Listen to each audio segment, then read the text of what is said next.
Hey, welcome back, everybody. This is a new show. This is Mark. This is Jim.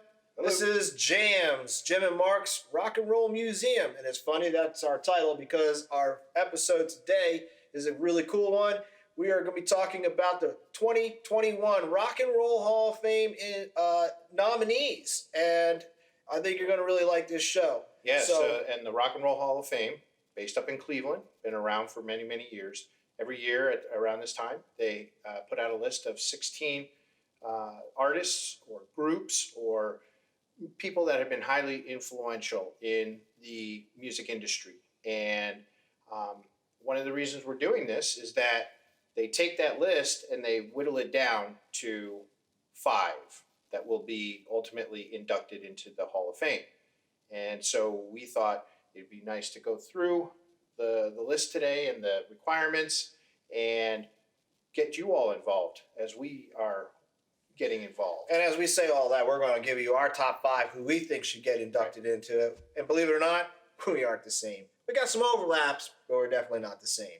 So there could be a little bit of brawling here in just a little bit. We just don't know. Well, we don't know about that. So anyway, what I'm going to do is just read right from the Rock and Roll website, Rock and Roll Hall of Fame website, the eligibility information. So to be eligible for nomination, an individual, I can't speak today, an artist or band must have released its first commercial recording at least 25 years prior to the year of nomination.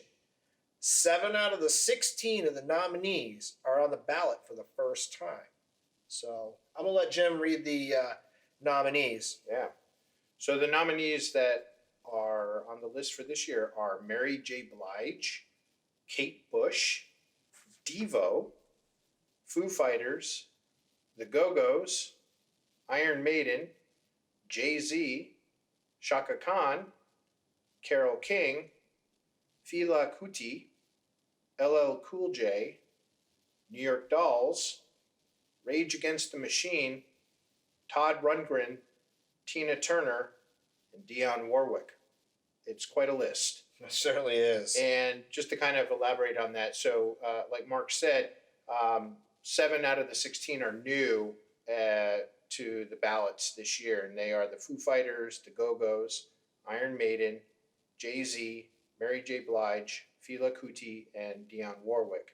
Chaka Khan has previously been nominated both solo and with the band Rufus, and if elected, both Carole King and Tina Turner will become the second and third female artists inducted twice. So both Carole King and Tina Turner have already been inducted for some of their earlier stuff, but they are eligible again for other aspects of their career. Right. So nominee ballots are sent to an international voting body of more than 1,000 artists, historians, and members of the music industry. Factors such as an artist's musical influence on other artists, length and depth of career, and the body of work, innovation and superiority in style and technique are taken into consideration. And so I had to read that part because as we were talking even last night about this, it's called the Rock and Roll Hall of Fame, but as you can tell on the list, there are definitely not rock and roll people on the list. So I'm going to be very biased today in my picks, just to let everybody know that I'm going to stay fairly true to the idea or concept of rock and roll. I'm not downplaying some of the nominees here, not by any means. I just feel like rock and roll is rock and roll. It almost needs to be called Popular Music Hall of Fame. Or just the Music Hall of Fame or something, music, because it's too narrow with the words Rock and Roll Hall of Fame. Because obviously, like you said, this list celebrates a very large diversity of music styles. So, as we mentioned just a second ago, the Rock and Roll Hall of Fame offers fans the opportunity to participate in the induction selection. So check it out. Today, this was back in February that they put this out. So we are filming this on the 21st of March. And so this is going to give you guys roughly about 30-some days to get yourselves out there. But as of April 30th, that is when you can't vote anymore. So the way the Rock and Roll Hall of Fame says this is that you can vote every single day You just can vote once, and you can vote for whoever you want. But you can do this up until the 30th, and you just hit rockandroll.com, and you should be able to get to the Museum Hall of Fame, and you can, enter your selection as how you wish. So I think that's a pretty cool thing. So they're going to do the 1,000 people, they're different people that they've selected, and then they're going to do a second tally, if you will, of votes for those five based on popular opinions. That's where your vote comes in. Yeah. So it'll be interesting to see how that turns out. Fans versus the quote unquote 1,000 historians and musicians and people in the field. So I think that'll be kind of cool. And they're going to announce this in May. All right, so it's just coming up soon. So let's just kind of run down the list here a little bit and give our thoughts. And see if your selections would match up with our selections. So I'll let you go first. Let's hear your top five.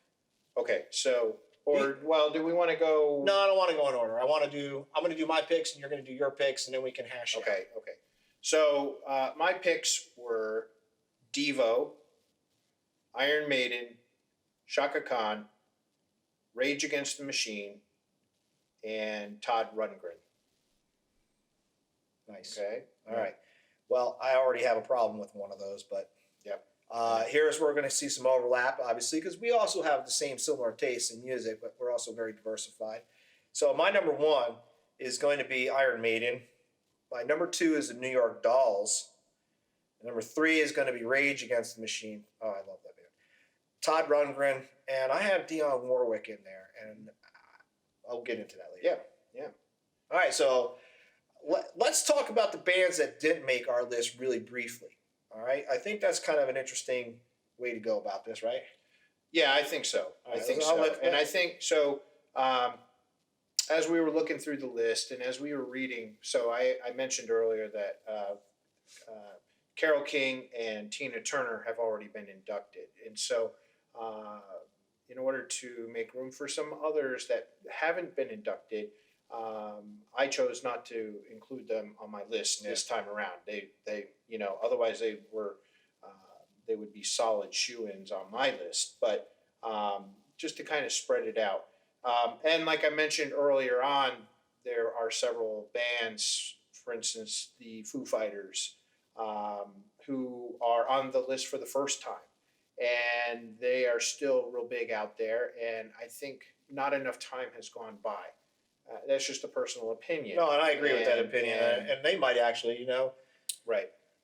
Dave Grohl is a funny guy. I mean, just interviewing him, I would love to interview Dave Grohl. I would love to hang out with him, actually. Yeah. He's just a big, fun guy. But, I think he would probably agree, too. I mean, I'm sure the excitement of being nominated, that's huge in itself. But, I think a lot of bands out there, and I think the Foo Fighters fall into this, where they're very humble. And I don't think that they would argue that point that maybe next year or the following year they'll be ready. But not every band in their first time being nominated gets selected to go in. So they could be nominated several years in a row. So. And I would put out there, so artists like Mary J. Blige and Jay-Z and LL Cool J certainly deserve to be in there. For me personally, I don't listen to them as much. And so these are my personal selections, although it does not discount by any means what they have contributed. And I would certainly because Mama said knock you out. Yeah, well, exactly. But even some, like a band like the Go-Go's, and I think they've been highly influential as well. I mean, here's an all-female band that probably considered the most influential female band in rock and roll history. Again, I disagree with that, but I think they certainly deserve the nomination, and hopefully all these artists at some point will make it in. But when it comes right down to it, for this year, for me, these are the groups that we aren't off by very far either. No, I mean, Iron Maiden and Rage Against the Machine, both love those bands, and certainly deserve some time up on the Hall of Fame there. And Todd Rundgren as well, and he's been around forever. I just think he's phenomenal. Anyway, let's keep moving. So Kate Bush. Yeah, and Kate Bush again.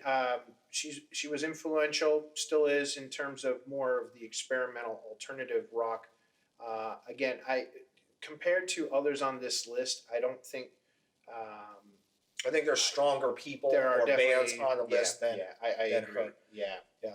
Now, one name that neither of us were familiar with was Fela Kuti, and if you look him up, And I highly recommend that. highly recommend it. What was it? Afro-Cuban, the whole African beat style really developed around him, and if you listen to his output, just a phenomenal The improvisation and musician. jazz Yeah, that comes from that, and yeah, and we this were is actually somebody. last night just sitting around listening to it. We were just like, Yeah. wow, how did we not ever know this? We And I both have played jazz. Right. We've been involved, around music our whole lives, and just never heard of Fela Kuti. And this is his first time on the list, and so I see maybe the next time he would definitely be a strong contender for me. Well, however he and- made the list, I'm happy he's on the list and Yes. being recognized. Well, for sure. because we got exposed to him by Yeah, looking at just this looking at list, and I think for some people looking at this list, there's going to be people that you're not familiar with, and it is worth taking the time. Why did they appear on this list? Their output is tremendous, and so again, that kind of sums up that one for sure. So that leaves us with who we went with. And since we have several that overlap, let's talk about the ones right now that we didn't overlap. Okay. And So the I'll one let you that was the most contentious between the two of us was my choosing of Devo. go. And yes, Devo is not for everyone. However, Devo was extremely original, extremely cutting edge. They were developed in 1970 out of the wreckage of the whole Vietnam era, and particularly the Kent State shootings. They were students at Kent State, and they witnessed the shooting. And out of that shooting, they began to really question a lot of things about our society. And they came together, and they were proto-punk. They were satirical. They were political. They were cutting edge, and they did it not with guitars, but more with synthesizers. Yeah, and they were also, And avant-garde artists as well, yeah. performance artists. I would even venture Exactly. to say they could almost fit in with like a Peter Gabriel kind of At that antics time, yeah, or yeah, at that theatrical time, yeah. side, but But not there to that was extent. there was definitely a point behind it, and their music comes across to some as Hokey?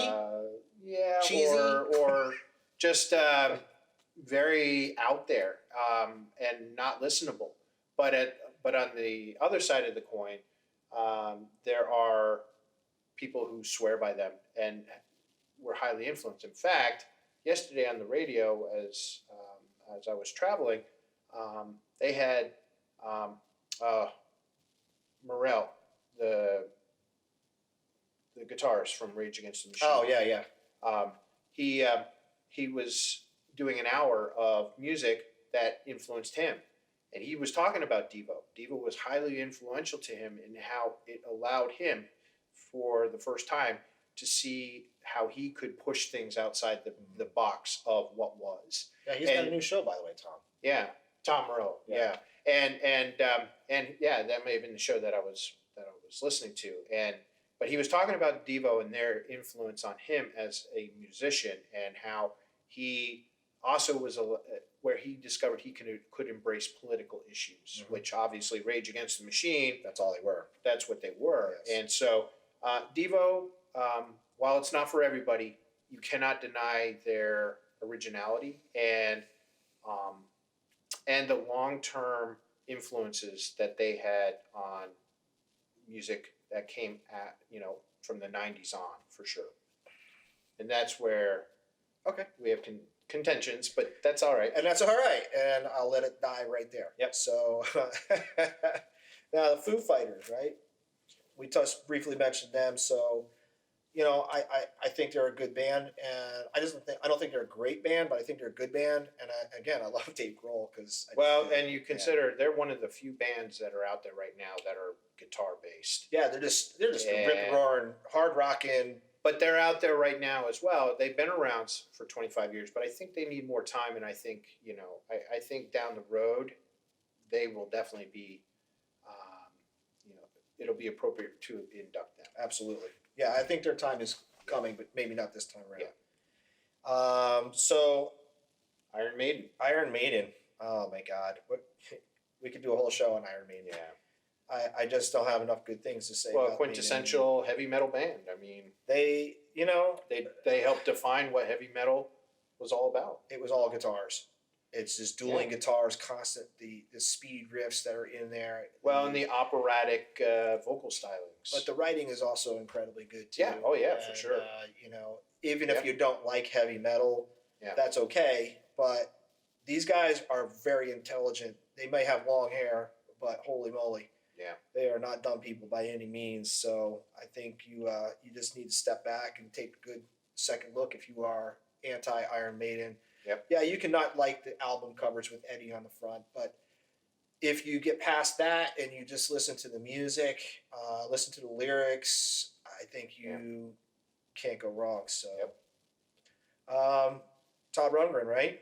Todd Rundgren, singer, Wow. songwriter, What a producer, career. and early embracer of the technology that was coming out. I mean, just such a well-rounded and a long-term player in the industry. I mean, he's been around since actually the late '60s. Mm-hmm. Started off in Nas, which was a psychedelic band, and then went solo. And you don't hear his name very often, but I think if a song of his came on the radio, a lot of people would go, "Oh yeah, I know that song.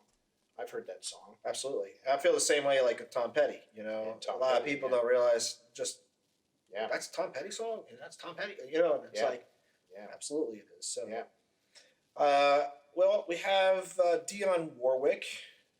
Yeah, Dionne Warwick again. Another, Powerful vocals. Yeah, and Just incredible vocals. influenced singers for We looked Mariah at her Carey discography on. last night, and the list is like this long, and the people she was hanging with just incredible. And as I said, the list is this long. And, Well, you said she was a first cousin, I think it was, of Whitney Houston, and so obviously Whitney Plays plays a role around in that, and had to have been influenced by Sure. Dionne Warwick, and just amazing output of music in kind of the R&B stylings. So yeah, for sure. And Carole King then. well, no, Chaka Khan was. We already talked about Carole. Oh, well, so Carole King, Carole King again has already been inducted once, and she's known for two major things. One, I mean, each category could have been its own career, but she started off as a songwriter, highly sought after songwriter, what they call the Brill Building songwriters, and she had a whole career songwriting. Mhm. And then she, in the early 70s, very late 60s, very early 70s, started putting out solo albums of her material. And it was pretty mellow stuff, It kind was of that mellow, but folky again, it had it was as influential. She was as influential as a singer-songwriter, but emphasis on singer, as she was as just a songwriter. And Tapestry was her major album. That was the biggest album of her career, I would say. But again, you look at her career, and expansive is right, between the songwriting and the singing. Yeah. So Well, it's good to bring her into the mix too. Yep. So. now Chaka Khan, I chose her. Again, she started off with Rufus and then went solo. And you listen to her output in terms of soul and R&B, and just a phenomenal career. What a range! And I was making this. I was talking about this last night. We were re-listening last night, and I happened to bring up Mariah Carey with her strength in vocals, and I think Chaka Khan is right there. In fact, you can hear a little similarities between the two if you kind of listen and put them side by side. And I have no idea if Mariah Carey had ever listened to her or was influenced by her by any means, but that might be something I might look up on my own just to see. But Yeah. it was interesting last night as I was re-listening to some Chaka Khan that, gosh, she was just an amazing vocalist, just huge lungs, just great range, Yep. such soul and vibrancy within her singing. And Yep. this is when you didn't have musicians doing the big dance routines throughout the whole show. She was just up there with a microphone. She had her band behind her, and that was it. It was raw, it was pure, and her vocals just stood out. And I don't even think she really needed the band behind her. She probably could carry just by herself and even do it a cappella straight up, and just phenomenal to listen to. So if you haven't listened to Chaka Khan in a while, go take a re-listen, because it was really refreshing to hear her singing again, and it brought back some really good memories, and it was really good stuff. So Well, and again, another one that we didn't put on, and I explained earlier, was Tina Turner. And again, highly influential as a singer, a black artist, female artist who broke down barriers. She was inducted as part of the Ike and Tina era, but then she went on to her own solo career, kind of came out of the ashes of how Ike and Tina ended, and that's a whole dismal history in itself. But her solo career took on a life of its own and really revitalized her career. Yeah. And again, reminded us of what she brought to the music world, and just an incredible voice. Yeah, for sure. And so, but anyway, she's already been inducted, so to be Spread it out. trying to spread it out, for sure. So another band that you thought or listed that I didn't was the New York Dolls. So, well, New York Dolls were so influential in the realm of New York City, just in the idea of what that original punk sound was, and it helped define, I think. Well, they were pre-punk. That's what I'm saying. They helped to define the sound of punk to what I think modern punk really was. And not just the sound, but the look. Because they pushed the boundaries. Well, I mean, we always talk about the Ramones being the fathers of all that, and they are in a certain sense. But I would say the two bands are really simultaneous. And without the New York Dolls, you could not have the Ramones. I agree with that, absolutely. I think so. I agree with that. I think without the New York Dolls, and I would say even though they're not on the list and we're not talking about them, somebody like Velvet Underground, but they kind of set the groundwork. But the New York Dolls in particular, with the look and the sound and everything, for people like the Ramones bands. Like Velvet Underground is its own uniqueness, and I don't know if they're quite that pre-punk, but I can understand where you're coming from on that. Yeah. But certainly. Well, those are our picks. And we have one more. Bad. Rage Against the Machine. How could I forget? No, we didn't really talk about them. I'm just going to go like this. So I'm not worthy. The Machine. They took the art of politics, political protest, to a whole new level in their rock stylings, and combining rock and rap and hip hop and just all these various elements into what it is, and so good. So good. Yeah, just powerful music, and I think just a powerful presence, and they weren't just out there. Well, Tom Morello's guitar playing too. It was very unique and avant-garde in itself. Yes, it wasn't metal. It wasn't hard rock and roll. Yeah. It was its own entity, and I think that was what's so refreshing about the music. But they weren't just trying to be commercial. No, that was not even on their radar. I think they were doing it for themselves. They were really hammering out, hey, we need to speak up against these things. And it was about people got angry about it, and that's, and I said it in a prior episode. We need rage again. We need that. We need bands to be speaking like this again, and bringing things to the forefront that need to be talked about. And if it means hitting you in the face with some serious guitar, then hey, better that than some guns. So for sure, tremendous band. But to cap things off, I mean, I think this list is very diverse. I think there's some some incredible musicians on here. And I Yeah. think it's going to be interesting to see how this plays out. And obviously, both of our lists are our opinions, and I'm sure But everybody. let's see has how they other opinions. compare in Yeah. May. How's that? Let's see who gets it. Let's see who gets it. See if we're even close. Yeah. And would love to see and hear how you all. So make sure Think you're about at home. this. You write your list down. Yeah. Put it off to the side. Wait for the results to come out and see how well you fared as well. Yeah. So with that being said, I'm Mark and this is Jim. This is our episode on the 2021 Rock and Roll Hall of Fame inductees. We hope you enjoyed it. Go check it out on your own. Go to the Rock and Roll Hall of Fame. Vote if you're interested in doing that. But for us, we're going to sign off here. Look forward to a new episode very shortly.